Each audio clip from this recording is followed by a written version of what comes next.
دوستوں، بزرگوں اور بھائیوں، انسان معاشرے میں جب جنم لیتا ہے، پیدا ہوتا ہے اور پھر وہ اپنی عمر کے منازل طے کرتا ہے، بہت سارے لوگوں سے اس کا سابقہ پڑتا ہے، بہت سارے لوگوں سے اس کا واسطہ پڑتا ہے۔ بچپن سے لے کر تا وقت انتقال وہ جتنے لوگوں سے ملتا ہے، جتنے لوگوں کے ساتھ وقت گزارتا ہے، ان تمام کی شخصیات اس پر کچھ نہ کچھ اثر چھوڑتی۔ جو بالکل غیر جاندار چیزیں ہیں نا، آپ سمندر کے کنارے بیٹھ جائیں تو آپ کے جسم کو خنکی محسوس ہوگی، ٹھنڈک پہنچے گی، اور آپ آگ کے پاس بیٹھ جائیں گے تو وجود حرارت محسوس کرے گا۔ انسان کا وجود ظاہری طور پر بھی اور باطنی طور پر بھی باہر کا خارجی اثر قبول کرتا ہے۔ اب بہت سارے لوگ ہیں جو یہ کہتے ہیں کہ میں بڑا پکا ہوں، مجھ پر کسی بات کا اثر نہیں ہوتا۔ یہ بات بہت زیادہ درست نہیں ہے۔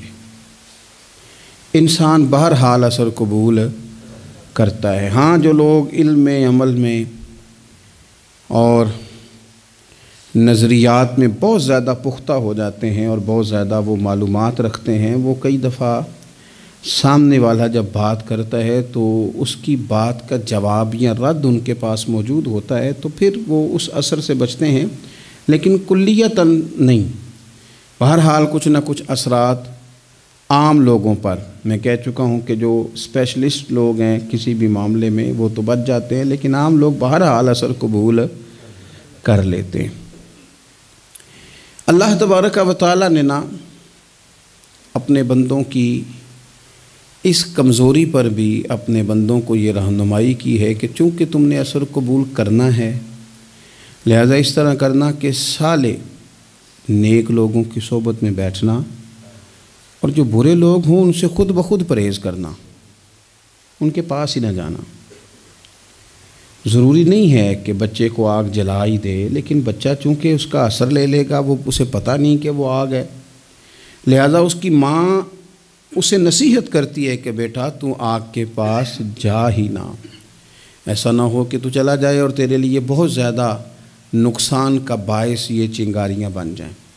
اللہ تبارک و تعالیٰ نے نا ہمیں صالحین کی صحبت اختیار کرنے کا کہا اور برے لوگوں سے بچنے کا کہا،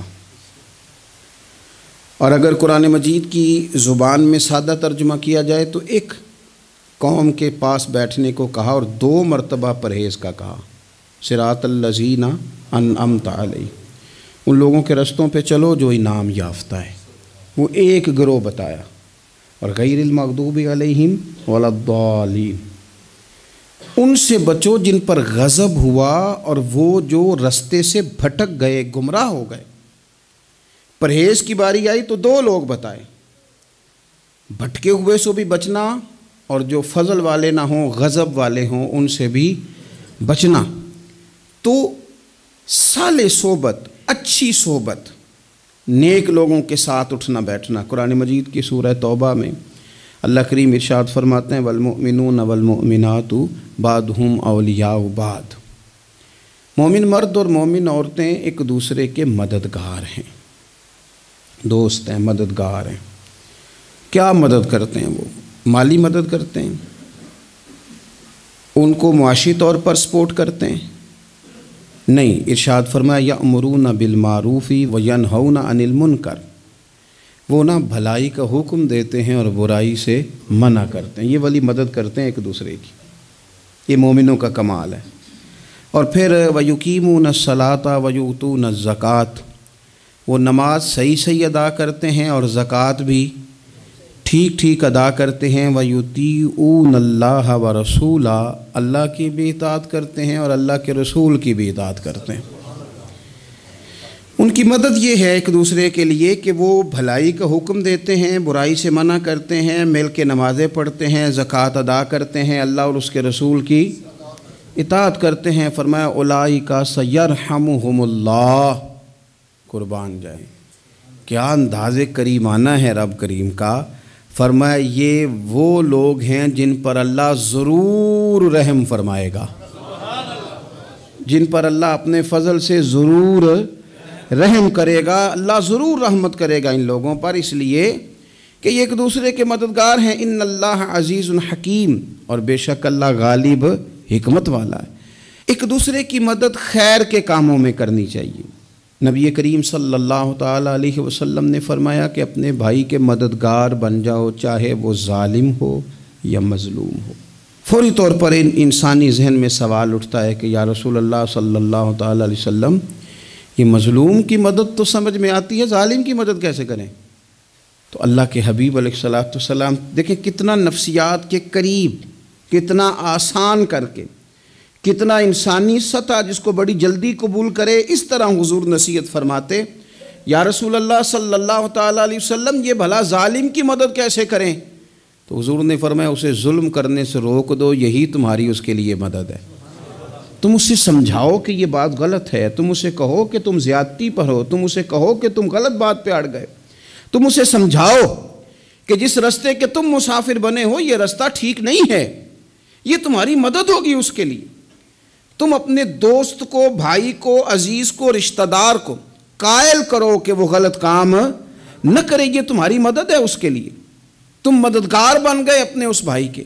اچھے لوگوں کی صحبت، اچھے لوگوں کے پاس اٹھنا بیٹھنا۔ آج کل اس کا ترجمہ اور بھی کیا جا سکتا ہے کہ اچھے لوگوں کو سننا، اچھے لوگوں کی بات پر توجہ دینا۔ ہمارا نا ایک مزاج ہے ذائقہ بدلنے کا، یعنی یہ طبیعت بڑی انوکھی ہے لوگوں کی، کہتے ہیں یہ تو بات روز سنتے ہیں، کوئی انوکھی بات نہ سنیں، اس چہرے کو تو روز دیکھتے ہیں، کوئی انوکھا چہرہ نہ دیکھیں۔ لیکن درویش کیا کہتے ہیں؟ کہتے ہیں پاویں سونے ملن ہزارہ، آسان نہیں یار بٹونا۔ او بھائی یہ مطلب سنو تو صحیح جی، فلانا کیا کہہ رہا ہے؟ او بھائی خدا کے بندے پہلے تو اپنوں کی تو سن لے، وہ تو سمجھ لے، اس پر تو تھوڑا سا تو غور کر لے۔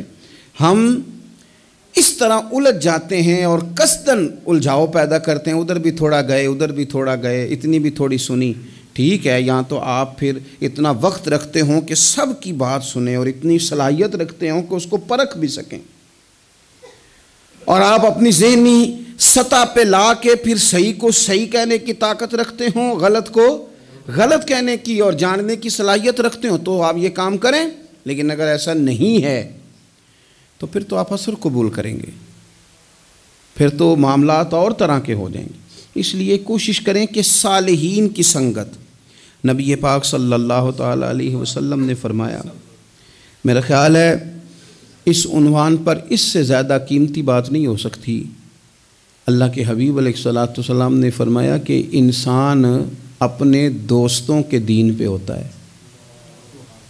اوئے ہوئے، اتنی بڑی بات فرمایا، انسان اپنے دوستوں کے مذہب پر ہوتا ہے، اس لیے سوچ کے بنایا کرو کہ یار کسے بنا رہے ہو، غور کر لو اس کو، دوستی کو، یارانے کو، اٹھنے بیٹھنے کو معمولی سا کام نہ سمجھنا، آنے جانے کو، سفر کرنے کو معمولی سا کام نہ جاننا۔ بندہ اپنے دوستوں کے مذہب پہ ہوتا ہے، اس کے منہ میں زبان اپنی ہوتی ہے۔ اکثر لوگ ایسے ہوتے ہیں ان کے منہوں میں زبان اپنی ہوتی ہے، لفظ اپنے نہیں ہوتے، جملے کسی اور کے بول رہے ہوتے ہیں۔ اس کا مطلب یہ ہوتا ہے کہ وہ سارا اثر قبول کر چکے ہیں کہ جو انہیں یہاں تو راہ حق پہ لے گیا ہے، اور اگر جس کا وہ اثر لے رہے تھے بندہ غلط تھا تو وہ انہیں غلط ترک پہ لے گیا ہے۔ ایک بات خواجہ حسن بصری کی، اللہ اکبر، صحیح لوگ چل رہے ہوتے ہیں، کسی درویش کے عقیدت مند ہوتے ہیں، تربیت پا رہے ہوتے ہیں، رستہ صحیح چل رہا ہوتا ہے، لیکن وہ مطلب فٹافٹ ایک کوئی شخص بیچ میں گھستا ہے اور آگے کہتا ہو نہیں میں تجھے بتاتا ہوں معاملہ تو کچھ اور ہے۔ وہ بالکل سڑک پہ صحیح چل رہے تھے، اب انہوں نے غلطی کیا کی، انہوں نے ہر چمکنے والی چیز کو سونا سمجھ لیا، انہوں نے ہر اجلی چیز کو طیب جان لیا۔ حضرت خواجہ حسن بصری فرماتے ہیں بروں کی صحبت میں نہ بیٹھنا، بروں کی صحبت تجھے اچھوں سے بدگمان کر دے گی۔ وہ تیرے ذہن میں اچھوں کے بارے میں. حضرت پیر چندن شاہ صاحب رحمۃ اللہ تعالیٰ علیہ آل و مہار شریف والے، حضرت پیر چندن شاہ صاحب رحمۃ اللہ علیہ کے پاس نا ایک نوجوان آیا تو پیار ہو گیا، وہ بیٹھنے لگا، طریقت سیکھنے لگا. وہ لوگ بھی بڑے خالص تھے، انہیں مریدوں کی صورت میں طاقت نہیں چاہیے ہوتی تھی، بلکہ انہیں مریدوں کی صورت میں وہ لوگ چاہیے ہوتے تھے جو ان کا پیغام آگے پہنچائیں، جو ان سے وہ سیکھیں، جو وہ سکھا کے انہیں دیندار بنانا چاہتے ہیں. تو بچہ بیٹھ گیا، حضرت بھی بڑا ہی پیار کرنے لگے، اسے دین سمجھانے لگے. تو اس کے والد صاحب پیچھے سے آئے اور آ کے کہنے لگے پتر چل گھر چلیے. کہنے لگے جی ابا جی ہوں میں تو نہیں جانا، میں تو اتنے ہی رہنا ہے. کہنے لگا پتر چل میں بڑے پیر ویکھے نے. تو بیٹا بیٹھتا تھا نا صحبت میں تو کچھ میٹھی باتیں اور خوبصورت جملے اسے بھی سمجھ میں آ گئے تھے. کہنے لگا ابا جی تساں تے بڑے ویکھے نے، تانوں نہیں نہ کسے ویکھیا. یہ تیری نظر کا کمال ہے کہ میری زندگی کا سوال ہے، تجھے نہیں نہ کسی نے دیکھا، مجھے تو دیکھ لیا. میری مجبوری ہے کہ میں کسی کی نظر میں آ گیا. اور نظر کی جولانیاں نہ پوچھو، نظر تو وہ ظالم نظر ہے، اٹھے تو بجلی پناہ مانگے اور گرے تو خانہ خراب کر دے. اس لیے میں تو نظر میں آ گیا ہوں، مجھے بتائیں میں کدھر جاؤں، میرا معاملہ اور طرح کا ہو گیا. تو عزیز دوست آپ یہ دیکھیں کہ آپ کسی صالح بندے کی صحبت میں جا رہے ہیں اور یکدم ایک شخص آیا ہے، اس نے آ کے سارا معاملہ روک دیا. بروں کی صحبت اچھوں سے بدگمانی پیدا کرتی. آپ کے دوستوں کا ٹھیک ہونا بڑا ضروری ہے، حلقہ احباب کا درست ہونا بڑا ضروری. آپ نے تھوڑا سا بھی جس کے ساتھ سفر کرنا ہے نا، اس بندے کا بھی ٹھیک ہونا بڑا ضروری ہے. ورنہ انسانی ذہن میں بعض لوگ ایسے سوالات چھوڑ دیتے ہیں کہ وہ سوالات نہیں ہوتے، وہ وسوسے ہوتے ہیں. وہ تو ایک جملہ کہہ کے گزر گیا، اور انسان ہے کہ وہ لڑتا رہا، جد و جہد کرتا رہا. مجھے بڑی اچھی طرح بات یاد ہے، میں اپنے احباب میں سے سمجھ لیں یا بہن بھائیوں میں سے نہ کسی کے ساتھ کو تھوڑا بہت خیر کا کام کرتا تھا اپنی توفیق کے مطابق. تو ایک دن میں دوبارہ سے اسی سلسلے میں اپنی خدمت کے لیے حاضر ہوا تھا. تو میں واپس لوٹا تو ایک صاحب مجھ سے کہنے لگے کنا کچھ تو سائیں پار چانا ہے. دیکھ رہے ہیں سالوں گزر گئے. میں آپ کو اپنی بات بتاتا ہوں. تو واقعی میرا ذہن الجھنے لگ گیا. واپس آنے تک میں نے کہا یار یہ کب تک، یعنی کہ تو ہر روز کوئی نہ کوئی بات سنا دیتے ہیں کہ فلانی بھی مجبوری ہے، فلانی بھی، کب تک یہ کرنا ہے. میرا ذہن خاصا الجھ گیا اور میں بڑی عجیب سی کیفیت میں چلا گیا. میں اسی پریشانی کے عالم میں تھا کہ میں نے طبقات امام شورانی کھولا. ویسے ہی بائی دا وے تو سامنے ایک بزرگ کا کال آ گیا. وہ کہنے لگے یاد رکھنا بندے بندوں کے محتاج نہیں، بندے رب کے محتاج ہیں. اور اگر کوئی بندہ کسی کا بھلا کرتا ہے نا تو بس اللہ نے اس کی ڈیوٹی لگائی ہے، باقی دے اللہ ہی راہ ہے. بندے بندوں کے محتاج. اگر کوئی بندہ کسی کو کچھ دیتا بھی ہے تو وہ اللہ کی دی ہوئی ڈیوٹی سر انجام دیتا ہے. بندے او ہو میرا تو رو رو کے برا حال ہو گیا. اور میں نے کہا تو کیا سوچنے لگ گیا تھا، تو کچھ ہے، میں مسکین پرانا خادم کسے در ملی نہ ٹوئی. تے واصف یار نے نظر جو کیتی تے واصف ہی ہوئی. وہ پتہ سارا ہے نا سردار نو کیتیاں دا، اے دا پردہ چپایا ہی چلو بھلا ہو سی. الجھے نہیں، لوگ الجھا دیں گے آپ کو، چھوٹی سی بات کریں گے آپ الجھ نہیں، آپ کہیں گے ہو میری وجہ سے چل رہا. تیری وجہ سے کچھ بھی نہیں چل رہا، کچھ بھی نہیں تیری وجہ سے چل رہا. بڑے بڑے تھے جو قبروں میں لیٹ گئے، ہوئے نامور بے نشاں کیسے کیسے، اور زمیں کھا گئی نوجوان کیسے کیسے. کہاں میرے بھائی کسی کی وجہ سے نہیں، یہ نظام میرے رب کا ہے اور میرے مالک کی قدرت سے چل رہا ہے. یہ نبی کریم علیہ السلام کی نگاہ کرم سے چل رہا ہے. اس لیے الجھے نہیں. آپ کو لوگ الجھائیں گے، کہیں گے کب تک جی آپ تو فلانا تو بس ایسے ہوگا. نہ الجھے نہیں، کبھی نہیں الجھے. سنیں، ہمارے ارد گرد کے حلقہ احباب کا ٹھیک ہونا اتنا ضروری ہے، اتنا ضروری ہے کہ داتا گنج بخش علی اجویری رحمۃ اللہ علیہ فرماتے ہیں کہ مکہ معظمہ میں ایک شخص طواف کعبہ کر رہا تھا. بڑے سارے لوگ کہہ دیتے ہیں دعا میں یاد رکھنا، دعا میں یاد رکھنا. تو وہاں نا اپنی طلب اتنی زیادہ ہوتی ہے کہ وہ بندہ مطلب خزانے کے سامنے کھڑا ہے تو وہ کہتا ہے یہ بھی اپنے لیے لے لوں، یہ بھی اپنے لیے لے لوں، یہ بھی اپنے لیے لے لوں. ہوتے ہیں کچھ لوگ جن کو مطلب جو نظروں سے ہٹتے نہیں تو بندہ ان کے لیے دعا کرتا ہی رہتا ہے، لیکن زیادہ نہیں، میں آپ کو صحیح کہہ رہا ہوں، کم لوگ ہوتے ہیں۔ آج ہم جاتے ہیں بڑا مشکل سے سفر کر کے حرم شریف میں، لیکن بڑی آسانیاں، جہاز کا سفر ہے، بہت ساری آسانیاں۔ تو ایک بندہ 6 ماہ سال پیدل اس نے سفر کیا اور حرم شریف پہنچا، وہاں اس نے دعائیں مانگنی، اب اسے کوئی اور یاد آتا ہے؟ وہ تو بھائی خرچ ہو گیا، اس کا تو وجود تھکن سے چور ہو گیا۔ لیکن داتا صاحب رحمۃ اللہ علیہ فرماتے ہیں اس شخص کا حال یہ تھا کہ وہ حج کرنے گیا، جتنی بار بھی دیکھا نا کعبے کا طواف کر رہا ہے، غلاف پکڑا ہے، اور کیا پتہ کیا آ رہا ہے؟ یا اللہ میرے دوستوں کو ٹھیک کر دے، یا اللہ میرے دوستوں کی اصلاح کر دے، یا اللہ میرے دوستوں پہ فضل فرما دے، یا اللہ جو میرے ارد گرد رہنے والے ہیں انہیں اپنا قرب دے دے، ان کا رستہ آسان کر دے۔ وہ کہتے ہیں ایک درویش سے نہ ہی رہا گیا، اس نے کہا خدا کے بندے کچھ اپنے لیے بھی مانگ، جتنی دفعہ تجھے دیکھا ہے تو کہتا ہے یا اللہ میرے دوست ٹھیک کر دے، میرے دوست ٹھیک کر دے۔ وہ کہنے لگا تمہیں پتہ ہی نہیں، یہ بھی میں اپنے لیے ہی مانگ رہا ہوں۔ اس نے کہا اپنے لیے کس طرح مانگ رہا ہے؟ کہنے لگا وہ ٹھیک رہیں گے نا تو پھر میں بھی ٹھیک ہی رہوں گا۔ جب چاروں جانب سے مشورہ ہی خیر کا ملے گا تو میں کیسے بگڑوں گا؟ جب وہ سارے مجھے اچھی رائے دیں گے اور اچھی طرف ہی قائل کریں گے تو کیسے کام خراب ہوگا؟ تو میں بالواسطہ اپنے لیے ہی اللہ سے سوال کر رہا ہوں کہ یا اللہ انہیں سوار دے تاکہ میرا بھی فائدہ ہو جائے۔ اپنے حلقہ اثر میں ایک تو خود اچھی بات کریں، بری نہ کریں، اور دوسرا نہ کوشش کریں کہ ایسے لوگوں کے پاس جا کے بیٹھیں، اور جا کے بیٹھنے کے لیے بھی نا انسان کا پہلے ارادہ، پہلے نیت۔ ہم جب کسی جگہ جاتے بھی ہیں تو ہماری نظریں اتنی طائرانہ پہلے پڑتی ہیں، اتنی تنقید کرتے ہیں، پہلے ہم نے اپنے ذہن میں جو خاکہ بنایا ہوتا ہے نا کسی کا، پہلے اس میں اسے تولتے ہیں، پہلے ہم پوری طرح نچوڑ کے دیکھتے ہیں کہ کون سی چیز صحیح ہے اور کون سی غلط ہے۔ اس ذائچے میں اگر کوئی پھر بھی پورا اتر آئے، پھر بھی اس کی کہی ہوئی باتوں کو اس ذوق سے قبول نہیں کرتے۔ جب آپ کا سیکھنے کا مزاج ہے تو پھر تو ہمیں کہا گیا کہ یہ علم، یہ معرفت، یہ تو مومن کی گمشدہ میراث ہے، مومن کی ہے، اس سے گم ہو گئی ہے، جہاں سے ملے وہاں سے حاصل کرو۔ خیر کی بات آپ ذہن بنائیں، اچھا گمان کریں کہ یار میں نے سیکھنا ہے، تو آپ طالب علم سے بھی سیکھ لیں گے، چھوٹے بچے سے بھی سیکھ لیں گے۔ اگر آپ کا ذہن ہے اور اگر یہ نہیں ہے تو پھر میرے بھائی اینک اتنی تگڑی ہے، اتنی سخت ہے کہ اس کے شیشوں پر کوئی پورا اتر سکتا ہی نہیں، تو پھر کس طرح سیکھیں گے؟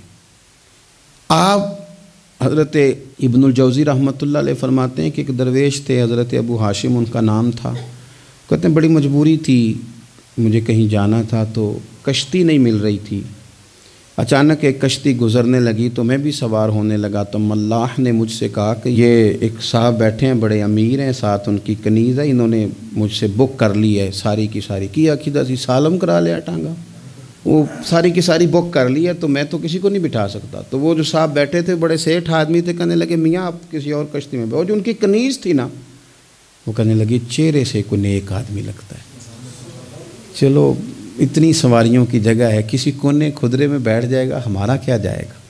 کہا اچھا چلو آ جاؤ۔ کہتے میں کونے میں بیٹھ گیا، تھوڑا رستہ آگے گیا، انہوں نے کھانے کا سامان نکالا، مجھے بھی کھلایا، لیکن کھاتے کھاتے میری نظر پڑی تو اس میں تو شراب کے برتن بھی تھے معاذ اللہ۔ پھر اس شخص نے کھانا کھانے کے بعد اس کنیز سے کہا کہ مجھے معاذ اللہ گانا سناؤ، وہ گانے گانے لگی، یہ میری طرف متوجہ ہونے لگا، مجھے کہنے لگا سنو، میں نے کہا میں یہ نہیں سنتا۔ پھر میری طرف شراب بڑھائی، میں نے کہا میں نہیں پیتا، تو کہنے لگا تو کیا سنتا ہے، تو کیا سنتا ہے؟ تو کہنے لگے میں سناؤں کیا سنتا ہوں؟ کہا سنائیے، فرماتے میں نے قرآن پاک پڑھنا شروع کر دیا۔ کچھ لوگ، میں آپ کو یقین سے کہتا ہوں، کچھ لوگ ایسے ہیں جن کی زندگی دور گزر گئی ہے مسجد سے، انہیں کو بندہ چاہیے جو تھوڑا سا جا کے پیغام حق سنائے۔ یعنی ان کو پتہ ہی نہیں ہے کہ دین میٹھا کتنا ہے، حسین کتنا ہے، قرآن میں چاشنی کتنی، سرکار کی تعریف کا، نعت خوانی کا رنگ کتنا شاندار ہے۔ میرا یہ ماننا ہے کہ جسے رب رسول کے رنگوں کی خوشبو کا پتہ چل گیا نا، پھر دنیا کا کوئی اور رنگ اسے اپنی طرف مائل کر ہی نہیں سکتا، سوال ہی پیدا نہیں ہوتا۔ کچھ لوگوں نے سونگا نہیں ہے، آئے نہیں ہیں، قریب نہیں آئے۔ تو شیخ ابو ہاشم کہتے ہیں مجھے کہنے لگا سناؤ نا، امیر آدمی تھا، کبھی اس طرف گیا ہی نہیں تھا، ڈھیروں لوگ ہیں جو نئی مسجد جاتے، الہاکم التکاثر حتی زرتم المقابر، اللہ فرماتے ہیں کہ تمہیں دولت کی ہرس نے اتنا عجیب الجھا دیا کہ قبروں تک پہنچ گئے تم، بہت سارے لوگ ہیں قبر میں چلے جاتے ہیں مسجد میں نہیں آتے۔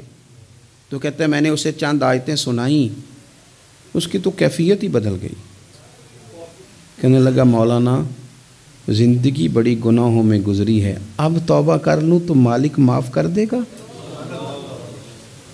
کارنامے خطرناک ہیں، پیچھے رجسٹر کالا سیاہ، معافی ہو جائے گی۔ دولت بڑی تھی تو پھر ہم نے بھی شراب کباب شباب میں اڑا دی ساری، معاف کر دے گا؟ تو کہتے ہیں میں نے کہا ہو بندے کے آنے کی دیر ہے، اس کی رحمت تو فوراً ہی قبول کر لیتی ہے، ویسے بھی عدل کریں تے تھر تھر کمبن، اونچیاں شانہ والے تجھے فضل کریں تے پھر تے بخشے جامن میرے جے منہ کالے۔ کہتے اس نے اس کنیز کو آزاد کیا، دولت اللہ کی راہ میں خیرات کی، 40 سال میرے ساتھ رہا، پھر میں نے اس کی زبان سے سوائے خیر کے جملہ نہیں سنا۔ ایک کی بات کرتا تھا، کہتا تھا شیخ کاش آپ مجھے تھوڑا پہلے مل جاتے، زندگی سے یہ گلہ ہے کہ تو ذرا دیر سے ملا ہے، پہلے مل جاتے نا تو شاید میری زندگی کچھ اور دن بن جاتے، تھوڑی دیر اللہ والے کی صحبت۔ آپ فرماتے ہیں پھر وہ 40 سال کے بعد میرے سامنے انتقال ہوا، میں نے ہی دفن کیا، میں نے ہی قبر میں اتارا، جنازے کا اہتمام بھی میں نے ہی کیا، میرا یار تھا، دل لگ گیا تھا، پیار ہو گیا تھا، میں پریشان رہتا۔ ایک دن خواب میں مل کے مجھے کہنے لگا فکر نہ کر، میں نے اپنے رب کو بڑا ہی مہربان پایا ہے، میں نے اسے بڑا کریم پایا ہے، معاف کرنے والا پایا ہے، درگزر کرنے والا پایا ہے، اس نے فضل فرما دیا، میرے گناہوں پر اس کے عفو و درگزر کا قلم چل گیا ہے، اور میرے حق میں جو فیصلہ آیا ہے وہ رحمت والا ہی آیا ہے، فضل والا ہی فیصلہ آیا ہے۔ عزیز دوستو، تھوڑی دیر کسی نیک آدمی کی صحبت، ایک تو یہ ہے کہ وہ صحبت تقوی کی طرف مائل کرے گی، تو برے آدمی کی صحبت نہ آپ کی طبیعت میں ہیجان پیدا کرے گی، ہیجان۔ وہ لوگ ہی ہوتے ہیں جو مل کے کہتے ہیں چھوڑ ساری دنیا داری ہے، پیسے ہوں تو سارے ٹھیک ہیں، یہ لوگ ہی ہیں جو یہ سبق بھی پڑھاتے ہیں، وہ لوگ ہی ہیں وہ کہتے ہیں چھوڑ یار، کون سے درویش، کون سے مولوی، کون سے دیندار، سب اسی طرح کے ہی ہیں، یہ لوگ ہی ہیں جو کہتے ہیں چھوڑو میاں تم کس چکر میں پڑ گئے، ابھی تو اتنی عمر پڑی ہے۔ یہ سب چیزیں ہیں۔ ہمارے صاحب رحمۃ اللہ علیہ ارشاد فرمایا کرتے تھے کہ بڑے بڑے گھروں کے مہمان نہ بننا، ورنہ بڑے بڑے اونچے اونچے مکان تمہارا بھی دل چاہے گا، کبھی میرا بھی اس طرح کا گھر ہو جائے نا۔ بڑے بڑے اونچے اونچے منصب دار لوگوں کے پاس نہ جانا، ورنہ تمہارا خیال بڑھے گا۔ دعوت کے لیے جانا، پیغام حق کے لیے جانا، وہ معاملہ ایک الگ ہے، لیکن اس شوق سے جانا کہ یہ بڑا آدمی ہے، فرمایا تمہارے لیے مشکل ہو جائے گی، تمہارا دل کہے گا کہ تو اتنے بڑے گھر میں کیوں نہیں رہ سکتا۔ اور پھر میں نے یہ بھی دیکھا ہے کہ بڑے بڑے خیر والے لوگ تھے لیکن صحبت بری مل گئی، لوگ نہیں ٹھیک مل سکے، مشیر نہیں ٹھیک مل سکے، معاونین نہیں ٹھیک مل سکے، رستے میں رہ گئے۔ صحیح بخاری میں ایک بادشاہ کا واقعہ ہے، بادشاہ کا، میں نے جب اسے پڑھا تو میں حیران ہی رہ گیا کہ یہ جو مشیر وزیر ہوتے ہیں یہاں تک لے جاتے ہیں بندے کو۔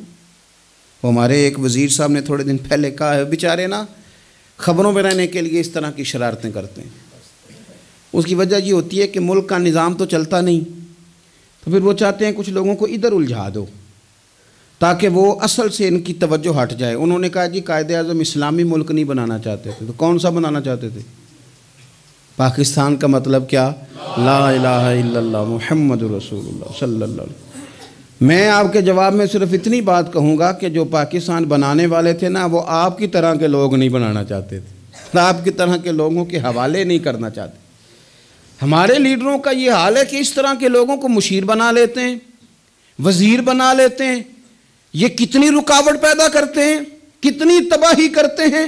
دیکھیے بخاری میں موجود ہے، ہرقل بادشاہ نے حضرت ابو سفیان رضی اللہ تعالیٰ عنہ جو اس وقت ابھی کلمہ نہیں پڑھتے تھے ان کو بلا کے نبی پاک علیہ السلام کے بارے میں ساری باتیں پوچھی، ایک ایک بات اس نے حضور کے بارے میں پوچھی اور آخر میں یہ بھی پوچھا کہ کیا انہوں نے معاذ اللہ کبھی جھوٹ بولا ہے؟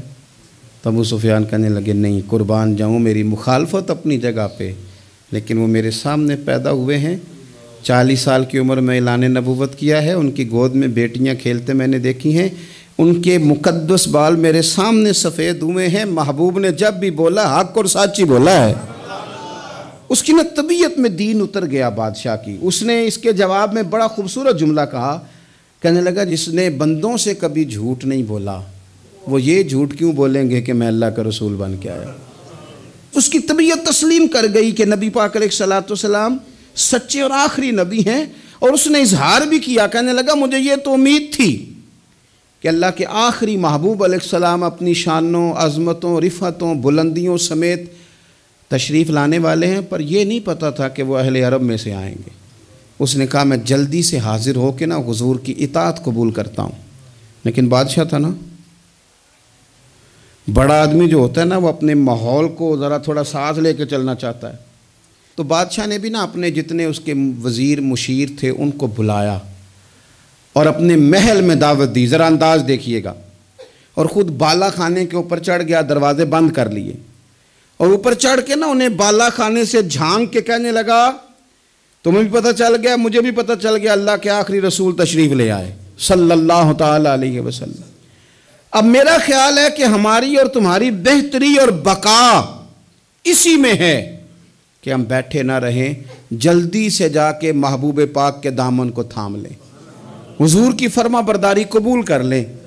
اب جب بادشاہ نے یہ بات کی تو وہ جو وزیر تھے، مشیر تھے، ان کی حالت اتنی خطرناک ہو گئی کہ وہ تو دروازوں کی طرف دوڑے کہ کھولیں گے اور نوچ لیں گے بادشاہ کو، یہ کیا کہہ رہا ہے معاذ اللہ۔ اس قدر زیادہ ان لوگوں نے اظہار کیا استغفر اللہ معاذ اللہ دین سے دوری کا۔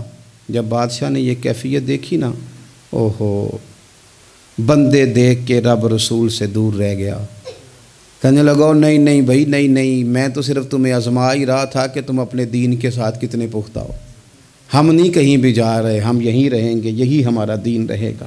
ان وزیروں نے، مشیروں نے، دوستوں نے، قریبی لوگوں نے رسول اللہ کی غلامی میں نہیں آنے دیا۔ اتنا برا اثر کرتے ہیں یہ مشیر وزیر، اتنا خوفناک حال کر دیتے ہیں انسان کا قریب رہنے والے لوگ کہ سامنے کرم کا دریا بہہ رہا تھا، لیکن اس کی بدقسمتی دیکھو، وہ دور اس لیے رہ گیا کہ اس کے دوست ٹھیک نہیں تھے، مشورہ دینے والے ٹھیک نہیں تھے، قریب رہنے والے ٹھیک نہیں، یہ دور رہ گیا، اور نجاشی کلمہ پڑھ کے محبوب کا مسلمان ہو گیا۔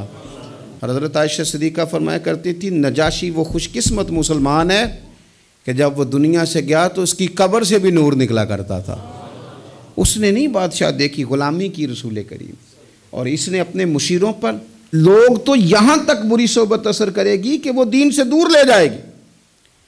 اور ایک تو ہے دین کے قریب آنا، یہ جو بات آخر میں کرنے لگا ہوں نا، یہ زیادہ توجہ طلب ہے۔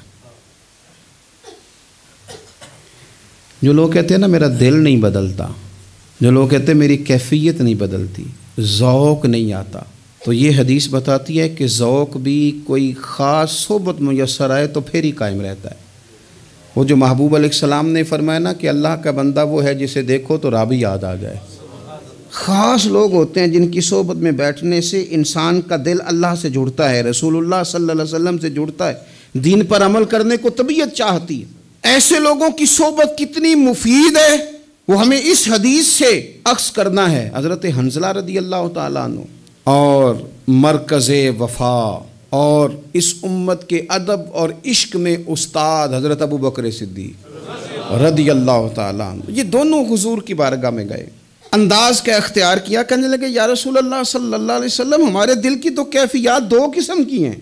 حضور جب ہم آپ کے پاس ہوتے ہیں نا، جنت اور دوزخ کا ذکر سنتے ہیں، ہمیں یوں لگتا ہے جنت اور دوزخ ہماری آنکھوں کے سامنے، دل کے اندر فوراً جذبات ابھر آتے ہیں کہ اب ہر خیر کا کام کرنا ہے، اب جنت ہی کی طرف مائل ہونا ہے، ہماری قلبی کیفیات، ہماری باطنی کیفیت بدل جاتی، نور نالا نور ہو جاتا ہے سارا کچھ۔ لیکن حضور جب ہم آپ کی بارگاہ سے اٹھ کے گھر جاتے ہیں، بال بچوں کے پاس جاتے ہیں، تو پھر وہ حال نہیں رہتا۔ یا رسول اللہ صلی اللہ علیہ وسلم یہ کیا ہے؟ تو محبوب نے کیا فرمایا؟ آپ یقین کریں جو اہل طریقت اور تصوف ہے نا، یہاں ان کی روحیں مچل جاتی ہیں۔ حضور فرمانے لگے حالت ایک طرح کی نہیں رہتی، ہاں اگر تمہاری وہی حالت رہے جو تمہاری میرے پاس ہوتی ہے، اگر کیفیت باطنیہ وہی رہے جو میری بارگاہ میں ہوتی ہے، تو فرمایا تم بستروں میں موجود ہوں اور فرشتے آ کے تم سے سلام کریں، تم ابھی رستوں میں ہو اور فرشتے تم سے ملاقات کریں، اگر تمہاری کیفیت وہ بن جائے جو یہاں ہوتی ہے، اگر تم اسی پر جم جاؤ وہی حالت ہو جائے، تو پھر تو فرشتے گویا آئیں تمہاری زیارت کے لیے، تمہاری ملاقات کے لیے فرشتے آئیں۔ اگر کیفیات بدل جائیں کسی اللہ کے بندے کی بارگاہ میں بیٹھ کر، تو پھر اس کیفیت کو برقرار رکھنے کی کوشش کی جائے، اگرچہ حضور نے فرما دیا کہ کیفیات ایک جیسی نہیں رہتی۔ اور چلو میرے بھائی تھوڑی دیر کے لیے ہی صحیح، جتنی صحبت میسر آئے، شاید اسی لیے امام اعظم ابو حنیفہ رحمۃ اللہ علیہ کی عمر 60 سال سے زیادہ تھی، تو کسی نے پوچھا حضور کتنی عمر ہے؟ فرمایا عمر ہے 3 سال۔ حضرت آپ تو علم، عمل، روحانیت، معرفت کے شاہ سوار ہیں، تو ساری داڑھی سفید اور آپ کہہ رہے ہیں 3 سال۔ فرمانے لگے عمر وہی 3 سال ہے جو امام جعفر صادق کی خدمت میں گزر گئی۔ وہ کیفیات جو ان کی بارگاہ میں رہتی تھیں، وہ انداز جو ان کی بارگاہ میں رہتا تھا، جو ان کے پاس ہوتا تھا، وہ پھر کہیں اور میسر ہر مشکل دی کنجی یارو ہاتھ مرداں دے آئی، اور مرد نظر کرے جس ویلے، اوئے ہوئے ہوئے، مرد نظر کرے جس ویلے، مرد نظر کرے جس ویلے، پھر مشکل رہے نہ کائی۔ وہ جو کیفیات ہے نا اس وقت کی، جب کوئی رب کا بندہ ملے اور انسان اس کی صحبت میں بیٹھ کے اپنے رب کو یاد کرے، رسول کریم کی محبت میں مچلے، تو پھر وہ لمحے اتنے قیمتی ہیں کہ وہ زندگی سنوارنے کے لیے کافی ہو سکتے ہیں۔ اللہ کریم اچھی صحبت نصیب فرمائے۔ آخر دعوایا ان الحمدللہ رب العالمین۔